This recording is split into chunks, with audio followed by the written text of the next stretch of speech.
Hello viewers, welcome back to my channel again. Great solution institute में आप सभी का स्वागत है। मेरा नाम है मुकुल और आज आपको बताऊंगा एक्सेल के अंदर कि अगर मेरे पास रोज़ या कॉलम्स शीट से बाहर जा रही हैं at the time of printing, तो वो मैं उसको किस तरह से एक पेज में सेट करूंगा, ये आज की वीडियो का कंटेंट है। और बता दूं आपको, इस वीडियो के अंदर आपको बहुत कुछ सीखने को मिलेगा, क्योंकि मैं अलग अलग तरीके से डाटा को सेट करने की कोशिश करूंगा, जो कि आपके लिए काफ़ी हेल्पफुल होगा। शुरू करने से पहले कहना चाहूँगा कि जो कोई व्यूअर इस चैनल पर पहली बार आया है, ऐसे यूज़फुल कंटेंट के लिए सब्सक्राइब करना बिल्कुल ना भूलिएगा एंड मेक श्योर मोटिवेशन के लिए हमेशा अपना कोई ना कोई कमेंट करते रहिएगा, ताकि मुझे मोटिवेशन मिलती रहे ऐसे ही वीडियोज़ लाने के लिए आपके लिए। चलिए स्टार्ट करते हैं और फिर बात करते हैं कि डाटा हम सेट कैसे करेंगे एक पेज के अंदर। तो फटाफट से मैं डाटा को टाइप कर लेता हूँ और उसके बाद हम इसकी करेंगे सेटिंग।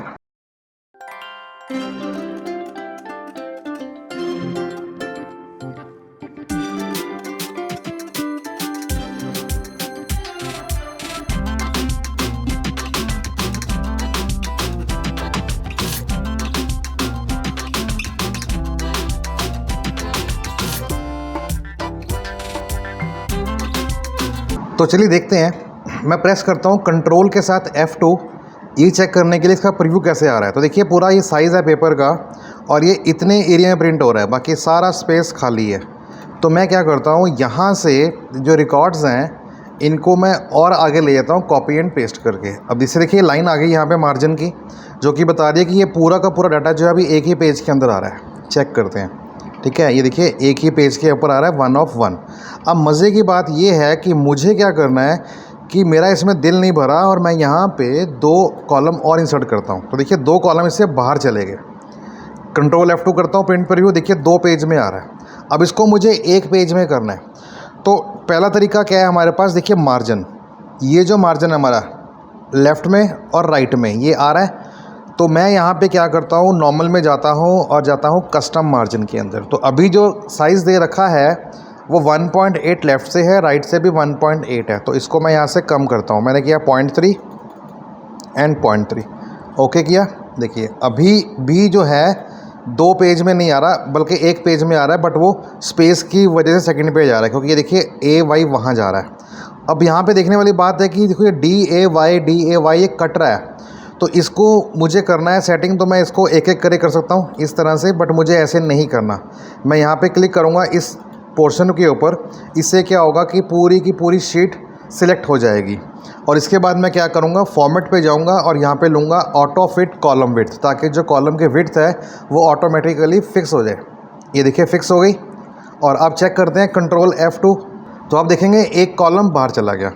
अब एक कॉलम बाहर चला गया तो पेपर साइज़ क्या है, लेटर है, हमें प्रिंट निकालना है A4 साइज़ पे। तो मैं यहाँ पे लूँगा A4। जैसे ही मैंने A4 किया तो अब क्या हुआ, अब भी एक कॉलम बाहर ही है, लेकिन हमारे को पेज यही चाहिए।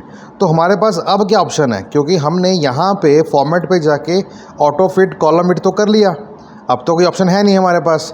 तो एक ऑप्शन हो सकती है क्या कि अगर मैं इसको पेपर को लैंडस्केप कर लूँ, तो मैं यहाँ पे जाऊँगा ओरिएंटेशन में और यहाँ पे करूँगा लैंडस्केप। तो पेपर मेरा लैंडस्केप हो गया और यहाँ पे मेरी जगह बच गई। लेकिन मज़े की बात क्या है कि मेरा इससे भी दिल नहीं भरा और अब मैं क्या करने वाला हूँ, मैं यहाँ पे दोबारा कॉपी करने वाला हूँ। तो मैंने कॉपी पेस्ट करके कॉलम को बढ़ा दिया। अब देखिए जगह यहाँ पे भी नहीं है, यहाँ पे भी नहीं है और एक पेज के ऊपर ही आ रहा है। लेकिन अगर मैं 2 कॉलम को और इंसर्ट कर दूँ, कॉपी करके वहाँ पे पेस्ट कर दूँ, तो क्या अब कुछ पॉसिबिलिटीज़ हैं? अब आप देखेंगे अब तो बिल्कुल भी नहीं है, क्योंकि अब तो 2 कॉलम बाहर चले गए। अब हम क्या कर सकते हैं, अब आप देखने वाली बात ये है कि हम यहाँ पे अगर हम देखें ध्यान से, तो ये वाली जो स्पेस है, लेफ़्ट स्पेस ये खाली है, राइट की स्पेस ये खाली है। अब ऐसा क्यों है, क्योंकि जो ये कॉलम है ना आपका, इसकी जो हेडिंग है, इसका टेक्स्ट बड़ा है और ये छोटा है, तो यहाँ पे स्पेस आ गई। लेकिन वही बात करेंगे तो ये बड़ा है, ये छोटा है, तो ये काम नहीं करेगा। हाँ, ड्यूरेशन में काम कर सकता है। तो मैं क्या करता हूँ कि ये जो मेरी हेडिंग है, इसकी जो ओरिएंटेशन है, इसको मैं चेंज करता हूँ। कैसे, मैं यहाँ पे होम टैब के अंदर गया, यहाँ पे आपको दिखाई देगा टेक्स्ट ओरिएंटेशन, यहाँ से मैं कर लेता हूँ रोटेट टेक्स्ट अप। ठीक है, अब इससे क्या होगा, देखिए ये जो है ना, ये इसके सेंटर में आ गया और इससे ये स्पेस खाली हो गई। तो अभी अगर हम बात देखें तो मेरे पास 2 कॉलम बाहर जा रहे थे। अब मैं क्या करता हूँ, इसको सेलेक्ट करता हूँ पूरी शीट को और मैं अगेन जाऊंगा फॉर्मेट के ऊपर, ऑटो फिट कॉलम विड्थ। तो आप देखेंगे इसने एडजस्टमेंट कर दी और चेक करता हूँ प्रीव्यू, तो अभी भी जो है एक कॉलम बाहर जा रहा है और बाकी एक कॉलम इंसर्ट हो गया। तो हमारे पास अब इसके अलावा कोई चारा नहीं है सिवाय फ़ॉन्ट का साइज़ कम करने में। तो अगर फ़ॉन्ट का साइज़ कम करना चाहते हैं तो मैं क्या करूँगा, इस पर क्लिक करूँगा जिससे कि शीट पूरी सिलेक्ट हो जाए।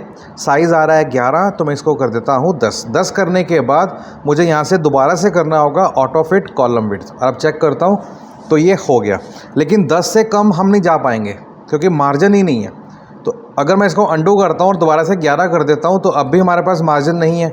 मान लीजिए मार्जिन नहीं है तो क्या करेंगे, हम यहाँ पे करेंगे क्या, स्केलिंग, जो कि आज की क्लास का बहुत इंपॉर्टेंट टॉपिक है।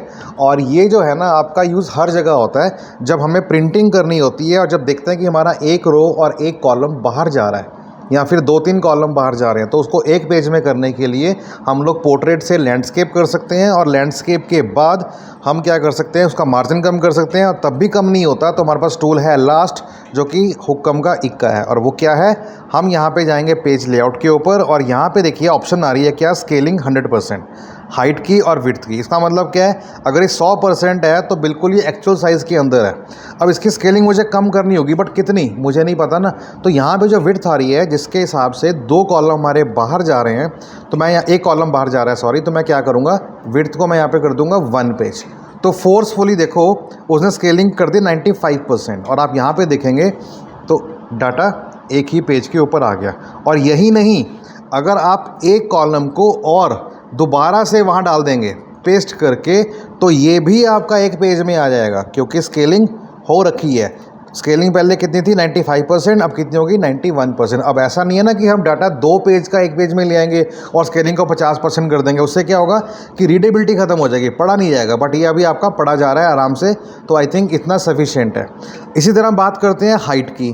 तो अगर मैंने मल्टीपल रिकॉर्ड्स को कॉपी किया और यहाँ पे मैं पेस्ट करता हूँ और उसके बाद फिर पूरे रिकॉर्ड्स को कॉपी करता हूँ और फिर मैं यहाँ से दोबारा कॉपी करके यहाँ पेस्ट करता हूँ और चेक करता हूँ कि मेरा एक पेज में आया कि नहीं आया, तो आप देखेंगे यहाँ पे 3 रिकॉर्ड बाहर जा रहे हैं। तो इसके लिए मुझे क्या करना होगा कि इसका जो मार्जिन है, मुझे हाइट, ये जो आप देख पा रहे हैं टॉप पे और बॉटम पे, मुझे इसको कम करना है। तो मैं क्या करूँगा, अगेन मार्जिन पे जाऊँगा, यहाँ पे कस्टम मार्जिन पे गया, जो हाइट है मतलब टॉप है उसको मैं 0.4 कर देता हूँ, बॉटम को भी 0.4 कर देता हूँ। तो देखिए ये मार्जिन सेट हो गया और अभी एक पेज में आ गया।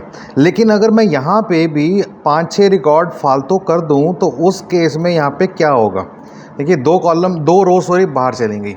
अब अगर ये 2 रोज़ बाहर गई हैं तो देखिए इसको सेट कैसे करेंगे, ऑप्शन वही है हमारे पास, चाहे रिकॉर्ड 2 हो चाहे रिकॉर्ड 4 हो। अभी 4 रिकॉर्ड बाहर जा रहे हैं, देखिए ये 4 रिकॉर्ड बाहर जा रहे हैं। तो मैं यहाँ पे क्या करता हूँ, जो हाइट है ऑटोमेटिक मैं यहाँ पे करता हूँ 1 पेज।